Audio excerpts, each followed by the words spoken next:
சிற்றின்பத்தின் மூலமாக பேரின்பத்தை அடையவே முடியாது.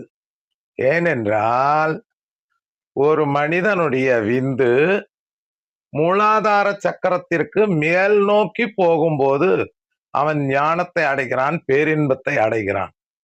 அதே மூலாதார சக்கரத்தை விட்டு கீழ்நோக்கி போகும்போது அவன் ஞானத்தை இழக்கிறான், பேரின்பத்தை அடையாமல் சிற்றின்பத்தை மட்டுமே அடைகிறான். இது எல்லா ஆன்மீகவாதிகளுக்கும் தெரியும். ரிஷிகள், சித்தர்கள் குறிப்பிட்டு சொன்னது இதை பற்றிதான். ஆக எல்லா மக்களுமே புரிந்து கொள்ளுங்க. சம்சாரம் செய்யறவங்க, குடும்பம் பண்ணக்கூடியவங்க அப்படி இருக்கக்கூடாதுன்னு நான் சொல்லல. ஞானத்தை தேடி அலையக்கூடியவர்கள், பேரின்பத்தை தேடி அலையக்கூடியவர்கள் அப்படி இருக்கணும்னு சொல்றேன்.